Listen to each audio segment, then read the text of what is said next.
Plusieurs mois sans école et sans amis, quel impact le confinement a-t-il sur la socialisation de nos enfants? Pour certains enfants, le retour à l'école est programmé dans 3 semaines. Pour d'autres, ce sera plus long encore. Une fourchette entre 2 et 5 mois sans école. On s'inquiète beaucoup de l'impact de cette parenthèse sur les apprentissages. Mais qu'en est-il de l'impact sur la socialisation des enfants? Des semaines sans se voir, sans se toucher, sans vivre des choses avec les copains, autrement que par écran interposé. Nous avons posé la question à Emmanuel de Becker, pédopsychiatre aux cliniques universitaires Saint-Luc. En quoi voir ses amis, entretenir des liens avec d'autres, est important dans le développement de l'enfant? L'humain est un être de relation, d'appartenance. Il est clair que plus l'enfant est jeune, et plus il s'épanouit grâce au contact qu'il ne choisit pas nécessairement au départ. Quand on va à la crèche, quand on va à l'école gardienne, on n'a pas le choix et puis progressivement, des liens d'amitié, de complicité se créent. Tout ce tissu qui va s'étoffer, s'enrichir au fur et à mesure que l'on grandit, est évidemment essentiel pour ce que l'on appelle la socialisation. On va pouvoir développer des compétences pour être en relation. D'autant plus que tout le bien, tout ce qui est positif dans la relation, construit notre personnalité, l'enrichit. Tous ces contacts sociaux sont importants dès le départ. Avec le bébé, c'est d'abord tout le cercle familial, les relations avec le père, la mère, les frères et sœurs s'il y en a, les grands-parents, la famille élargie. Et plus on grandit, plus cette socialisation va s'appuyer sur l'ensemble des liens que nous allons créer, que ce soit à l'école, les mouvements de jeunesse, via la culture. Tout cela va enrichir la socialisation. Est-ce qu'il y a des risques que les enfants souffrent de ce manque de contact avec les autres? Dans l'absolu, oui, parce que l'enfant est déraciné de ce processus de socialisation. Évidemment, nous avons heureusement la chance d'avoir des moyens sophistiqués de maintenir des relations. Mais plus l'enfant est jeune, et moins il peut capter le sens de ces médias, de la personne à travers l'écran, le téléphone. Heureusement, la voix, surtout si c'est une voix familière, je pense par exemple à un contact avec des grands-parents, est très précieuse, et c'est important d'avoir une bonne régularité dans les échanges avec les grands-parents, avec les membres de sa famille. Avec les copains, c'est plus compliqué, parce que la cour de récré, l'école, la classe, est le tissu même de cette socialisation, et quand l'enfant a 5-6 ans, c'est essentiellement par ce lieu, par ce média qu'il va la construire. Comme aujourd'hui, il en est privé, c'est vrai qu'il peut potentiellement souffrir de ce manque de contact quotidien. Quels sont les signaux que l'enfant envoie pour communiquer qu'il est en souffrance? Plus l'enfant est jeune, et plus il va exprimer par sa motricité qu'il ne se sent pas bien. Il ne va pas nécessairement le verbaliser et en prendre conscience. Plus l'enfant est jeune, et plus son état de mal-être va se traduire par de l'agitation, une humeur grincheuse, un enfant plus nerveux, tendu. Un enfant qui est apaisé, sourit, mange correctement, ne se réveille pas la nuit. Plus l'enfant est jeune, et moins il pourra décoder ce qu'il a en lui. Cela peut être aussi des plaintes somatiques, des douleurs dans le ventre, mal au dos, à la tête. Plus l'enfant est jeune, et plus il va traduire son mal-être intérieur par ses canaux d'expression. À partir de quand cela peut devenir problématique? La question est délicate. Combien de temps? Nous sommes face à des variations interindividuelles. Un enfant n'est pas l'autre. Mais plus vite nous pourrons remettre l'enfant dans son contexte de vie, régulier, avec son rythme de vie quotidien, avec ses contacts, plus nous pourrons reprendre le chemin du développement le plus harmonieux, le plus équilibré pour l'enfant. Plus la situation dure, plus nous devons redouter d'avoir des effets en termes de santé mentale, en termes de socialisation, en termes d'angoisse, et encore plus pour des enfants qui sont plus fragiles à la base. Je pense aux enfants qui présentent des troubles neurodéveloppementaux, je pense aux enfants avec des troubles autistiques. Là, la situation est dramatique. Et ce, depuis le début. Quels peuvent être les effets pour les enfants en général, si ça dure longtemps? On risque de voir apparaître des mouvements de régression. Un enfant de 5-6 ans est par exemple en pleine découverte du monde. Quand l'enfant est freiné dans ce mouvement-là, remis en famille, comme s'il était un tout jeune enfant, quand il ne peut plus sortir, pour lui, dans ses représentations, c'est comme s'il avait fait une marche à arrière, il y a un risque de régression.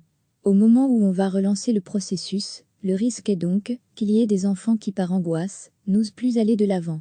Le risque qu'ils soient un peu fixés dans ce mouvement de recul, dans cette forme d'infantilisation. On devra donc être attentif à les accompagner dans ce mouvement à nouveau vers l'avant. Mais là, les parents, les professionnels, que ce soit de première ou deuxième ligne, seront attentifs à accompagner ces enfants et à repérer les signes préoccupants, comme de l'agitation, le refus d'aller à l'école, de l'agressivité, des plaintes psychosomatiques. Il y a énormément de signaux que les professionnels comprennent et peuvent décoder rapidement et éventuellement accompagner de manière thérapeutique. Recevez chaque matin l'essentiel de l'actualité. Pour certains enfants, le retour à l'école est programmé dans 3 semaines. Pour d'autres, ce sera plus long encore. Une fourchette entre 2 et 5 mois sans école. On s'inquiète beaucoup de l'impact de cette parenthèse sur les apprentissages. Mais qu'en est-il de l'impact sur la socialisation des enfants? Des semaines sans se voir, sans se toucher, sans vivre des choses avec les copains, autrement que par écran interposé.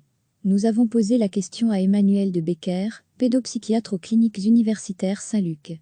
En quoi voir ses amis, entretenir des liens avec d'autres, est important dans le développement de l'enfant? L'humain est un être de relation, d'appartenance. Il est clair que plus l'enfant est jeune, et plus il s'épanouit grâce au contact qu'il ne choisit pas nécessairement au départ. Quand on va à la crèche, quand on va à l'école gardienne, on n'a pas le choix et puis progressivement, des liens d'amitié, de complicité se créent. Tout ce tissu qui va s'étoffer, s'enrichir au fur et à mesure que l'on grandit, est évidemment essentiel pour ce que l'on appelle la socialisation. On va pouvoir développer des compétences pour être en relation. D'autant plus que tout le bien, tout ce qui est positif dans la relation, construit notre personnalité, l'enrichit. Tous ces contacts sociaux sont importants dès le départ. Avec le bébé, c'est d'abord tout le cercle familial, les relations avec le père, la mère, les frères et sœurs s'il y en a, les grands-parents, la famille élargie. Et plus on grandit, plus cette socialisation va s'appuyer sur l'ensemble des liens que nous allons créer, que ce soit à l'école, les mouvements de jeunesse, via la culture. Tout cela va enrichir la socialisation. Est-ce qu'il y a des risques que les enfants souffrent de ce manque de contact avec les autres? Dans l'absolu, oui, parce que l'enfant est déraciné de ce processus de socialisation. Évidemment, nous avons heureusement la chance d'avoir des moyens sophistiqués de maintenir des relations. Mais plus l'enfant est jeune, et moins il peut capter le sens de ces médias, de la personne à travers l'écran, le téléphone. Heureusement, la voix, surtout si c'est une voix familière, je pense par exemple à un contact avec des grands-parents, est très précieuse, et c'est important d'avoir une bonne régularité dans les échanges avec les grands-parents, avec les membres de sa famille. Avec les copains, c'est plus compliqué, parce que la cour de récré, l'école, la classe, est le tissu même de cette socialisation, et quand l'enfant a 5-6 ans, c'est essentiellement par ce lieu, par ce média qu'il va la construire.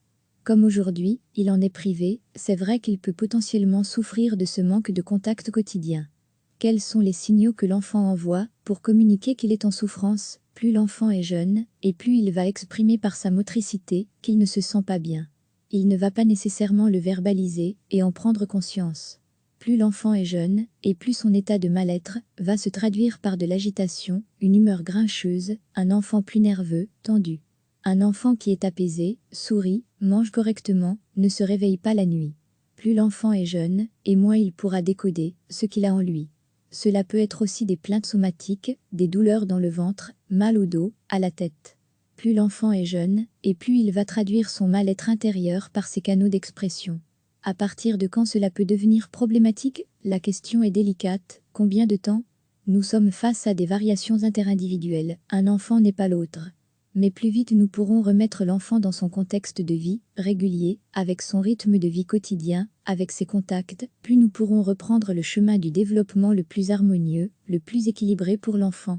Plus la situation dure, plus nous devons redouter d'avoir des effets en termes de santé mentale, en termes de socialisation, en termes d'angoisse, et encore plus pour des enfants qui sont plus fragiles à la base.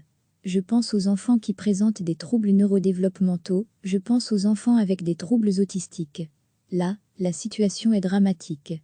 Et ce, depuis le début. Quels peuvent être les effets pour les enfants en général, si ça dure longtemps? On risque de voir apparaître des mouvements de régression. Un enfant de 5-6 ans est par exemple en pleine découverte du monde. Quand l'enfant est freiné dans ce mouvement-là, remis en famille, comme s'il était un tout jeune enfant, quand il ne peut plus sortir, pour lui, dans ses représentations, c'est comme s'il avait fait une marche à arrière, il y a un risque de régression. Au moment où on va relancer le processus, le risque est donc qu'il y ait des enfants qui, par angoisse, n'osent plus aller de l'avant. Le risque qu'ils soient un peu fixés dans ce mouvement de recul, dans cette forme d'infantilisation. On devra donc être attentif à les accompagner dans ce mouvement à nouveau vers l'avant. Mais là, les parents, les professionnels, que ce soit de première ou deuxième ligne, seront attentifs à accompagner ces enfants et à repérer les signes préoccupants, comme de l'agitation, le refus d'aller à l'école, de l'agressivité, des plaintes psychosomatiques.